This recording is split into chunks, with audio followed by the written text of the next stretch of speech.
just witnessed a sound check, had a little something to eat. How do you feel? Feel great. It's my second time here. I'm excited to play. As you can see, we got beautiful art all around us. Yep. And yeah, it's a beautiful room. So really happy to be here. Cool. I'll just ask you a couple of questions about your music.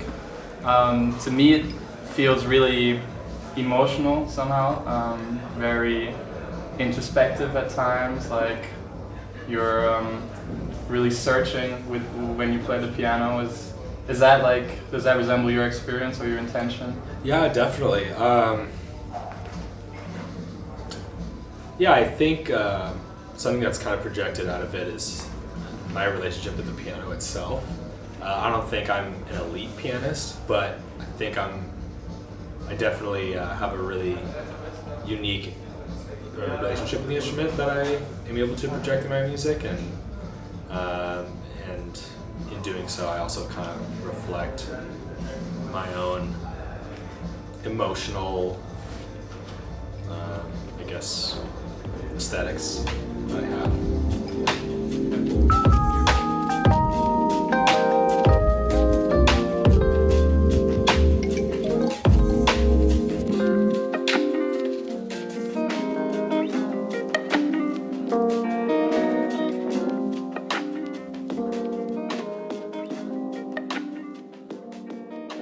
Your emotional state of the day, does that like play into? Yeah, most definitely. Sometimes when I write, it's very autobiographical. Maybe there's a story, and sometimes it's not. Sometimes it's just the tune for the day. But I always write for the moment. I don't sit down and be like, I want a song that sounds like blank, so that people think blank. It's just, this is how I feel today, and I just play the instrument. And I feel like you have a really unique sound, or a really particular sound. Like, it's interesting, you produced or co-produced 2 songs on the latest Anderson Paak record, and I listened to it, and I didn't check the producers before, and I heard the track Yada Yada, I think. I was like, oh, this piano playing sounds like Kiefer. Like, yeah, that's funny. Yeah. That a lot of people have said that. Yeah. But yeah, because when you do a record like that, people don't necessarily know who the producers are on the song. And a lot of people recognized me on that, which is funny because I personally didn't feel that was even the most signature track of mine. But there must be something that I'm not aware of that other people noticed. So that was really cool. Yeah, it's a really cool track. I mean, also King James, super dope track. Thanks. How did that sound of yours come about? Maybe you can like take us through the genesis a little bit, like. So I have harmony that I really like to use, and time feels and tempos that I really like, and then I have my approach. But I think I'm definitely open to being shaped by the instruments that I'm using. And now I bought a DX7 once a few years ago just because I needed a synth. Like, I didn't really didn't look too hard. I just bought a synth that I could afford that sounded good, and so that, and then because of the way it sounded, it meant that I had to play bass lines a certain way, and so I kind of developed this like signature bass line style because of that. Right. And same thing with the piano. I really don't like recording with digital piano sounds most of the time. For live, it's fine, but when I'm making a beat, I really like using my real piano. Yeah. And it turns out the piano that I own is like the brightest upright ever. But if you put the quiet pedal on, if you put the practice pedal on, it sounds really good with that too, because now it's not as bright, but it's bright enough to where it's not muffled. Because if you put the practice rail on, usually it's really muffled. So then I kind of created a style for that, and next thing you know, all these different instruments that I'm using, I kind of had to come up with, because of the limits of these instruments, I had to come up with creative solutions to make them work, and I kind of developed a sound. And so the beats that I was making, Anderson, they literally just, I made Yada Yada in my house like 2 years ago, and they I put it up on SoundCloud, and at that point they were like listening to stuff I was putting up, and they were just like, oh, take that off your SoundCloud right now, and send it to us, and then they remixed it and gave this whole other spin on it. Okay. With the help of my friend Callum Connor, who we co-produced it together. Right. And he completely flipped it on its head and made something different. And yeah, it was definitely a big honor to be a part of that. Nice. But the way that I do things is always the same, and people call me to do my thing. Right. So I just do things my way because that's like the most honest, direct way for me to do it. Sure. And it's been really rewarding to do it that way, I think. And have you been into making beats for a while as well, or did this sort of evolve at some point in your piano studies? Yeah, I was never really serious about making beats until I was about 20, I would say. Maybe a little younger, maybe 18 or 19, but I was producing on GarageBand when I was 12 or 13. Right. Right when it came out, pretty much. Yeah. And then, but I never really, took it seriously and tried to get good at it until I was older. When I was 18 or 19, I was like, oh, I should maybe try and get good at this because it's going to be really useful.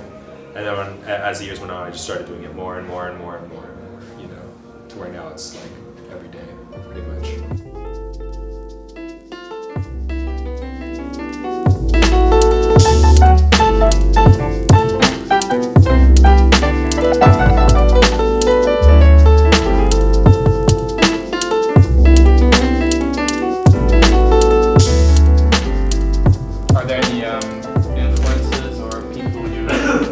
Think of or look up to when you're making beats or when you're making music?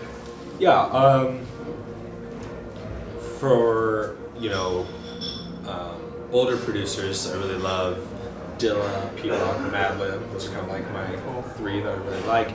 But I would say I'm mostly influenced by contemporary guys when it comes to production. So Mind Design, Swarvy, DJ Harrison, Knowledge, John Wayne, Sam I Am, guys like that. Cool. Yeah, and a bunch of these people are also on the same label that you are, Stone's Throw. Yeah, Stone's Throw is, wow, that's funny. Yeah, all of those artists have been on Stone's Throw at some point. Being signed by Stone's Throw, has that influenced your musical outlook at all, or your sort of the music that you're making? Yeah, I think so. I wouldn't say it was the one singular dream to be signed by them, but it meant a lot when they showed interest and signed me. And then being in that environment is just really inspiring because, you walk into the studio and Questlove might be there, or, Knowledge might be in there, or Kareem Riggins, who I really love Kareem's music, right?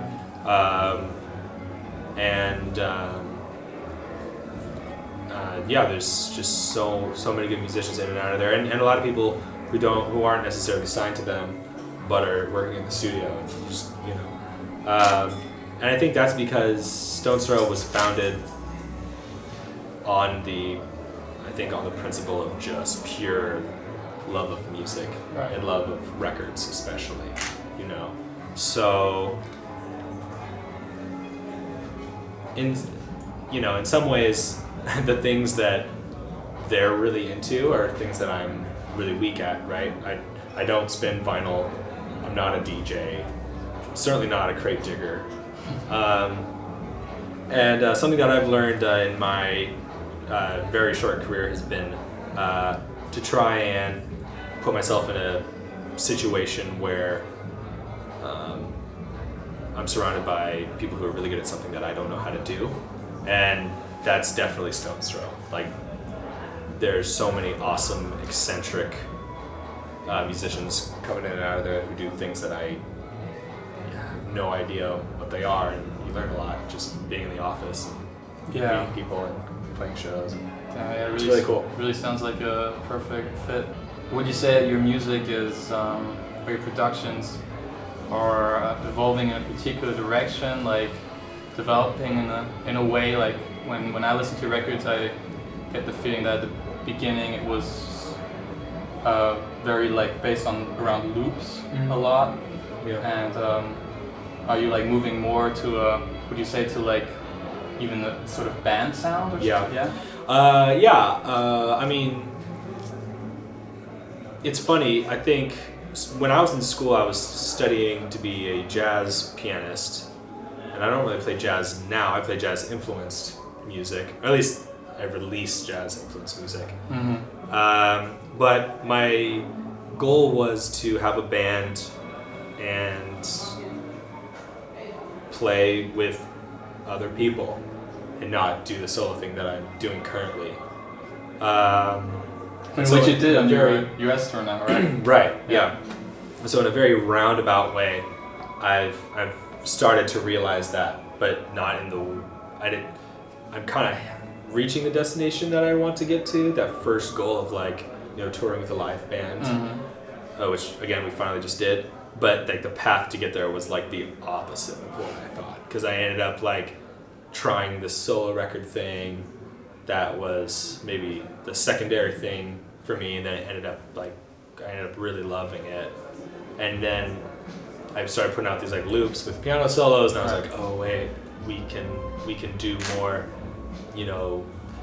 arrangements and more quasi live instrumentation, until the point where it's like, oh, now it's time to have the band out, and we can do that now because we have an audience. So yeah, it's been a really roundabout way, but so did you write Bridges with a band in mind already, or actually not so much with a band in mind, but with arrangements in mind, because the other records were with some exceptions, most of them are pretty just simple with loops and just trying to get the drums to sound good, trying to get interesting sound design. That was the goal. But now with Bridges and the forthcoming records, I'm just going to be implementing more and more arrangement, because that's a skill that I have that I haven't really used.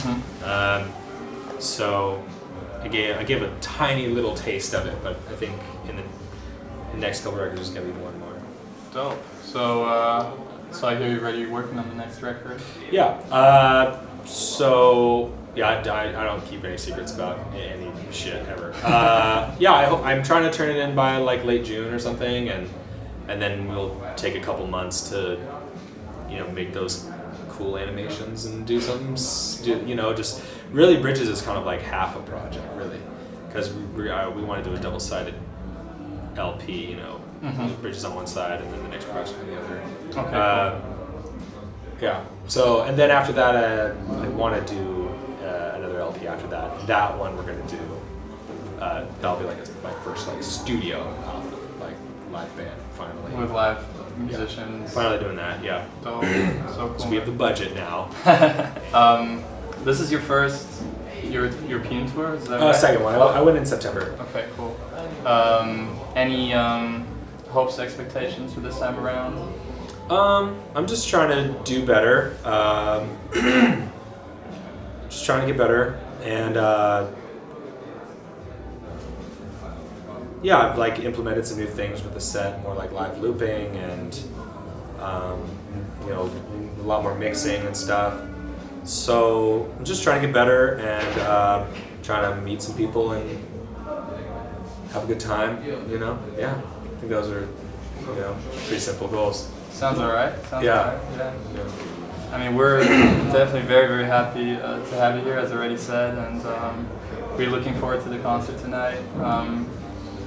Kiefer, ladies and gentlemen, any last words for our viewers? No, I don't think so. Other than I'm really happy to be here, and thanks so much for having me. Yeah. All right. It's been a lot of fun. All right, guys. Peace out. Peace.